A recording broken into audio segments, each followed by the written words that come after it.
चला रोल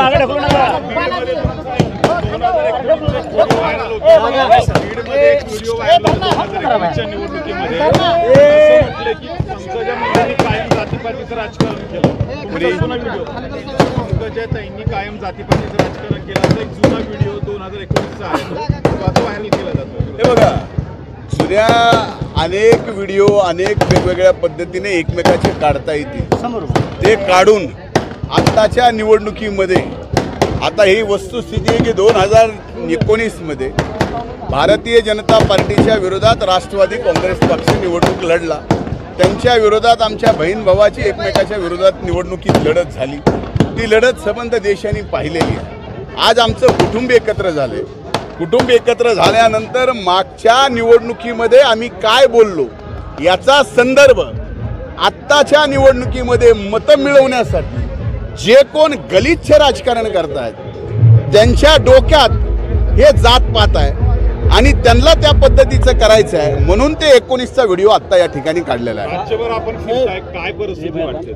अभूतपूर्व प्रतिसाद या महाराष्ट्रामध्ये महायुतीला मिळतोय आणि आपण निकालाच्या अंती पाहाल की मागच्या वेळेसपेक्षाही चांगले निकाल महायुतीला या ठिकाणी मिळतील आणि मोठ्या संख्येने खासदार महायुती आदरणीय मोदी साहेबांच्या पाठीमागे देश चालवण्यासाठी पाठवेल।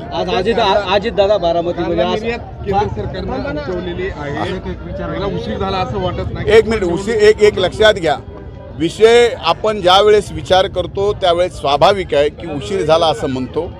उशीर झाल्यामुळं ज्या कांदा उत्पादक शेतकऱ्यांचं नुकसान झालेलं आहे ती नुकसान भरपाई सुद्धा देण्याचं आचारसंहितेनंतर सरकारने मान्य केलेलं आहे आणि त्यामुळे आता तर कांद्या निर्यात बंदीच उठवलेली, त्याच्यामुळे आता तो प्रश्न राहिलेला नाही आहे। अजित दादा आज असं म्हणले बारामतीमध्ये की मागच ज्यावेळेस राष्ट्रवादीचे आमदार जास्त होते त्यावेळेसच RR पाटील स्वर्गीय किंवा मला मुख्यमंत्री होता आला असतं पण पक्षाने ते टाळण्यात आलं। ही खरी गोष्ट आहे की ज्या वेळेस 78 आमदार राष्ट्रवादी काँग्रेस पक्षाचे या महाराष्ट्रात काँग्रेसपेक्षा जास्त निवडून आले त्यावेळेस स्वर्गीय RR पाटील साहेब हे मुख्यमंत्री होणार होते, पण त्यांना का केलं नाही हा आम्हाला आजही न उखलणारा प्रश्न आहे। ज्या वेळेस जे नेतृत्व या राज्याच्या राष्ट्रवादी काँग्रेस पक्षाच्या बाबतीत घेणारं होतं त्यांनी त्यावेळेस ही राष्ट्रवादी काँग्रेस पदाची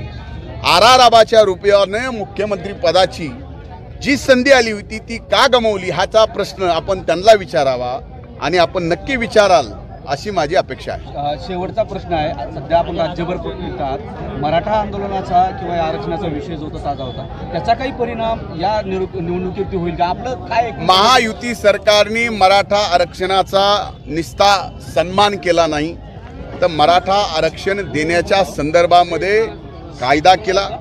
10% सकल मराठा समाजाला दोन्ही सभागृहामध्ये कायदा करून या ठिकाणी आरक्षण देण्याचा निर्णय केला।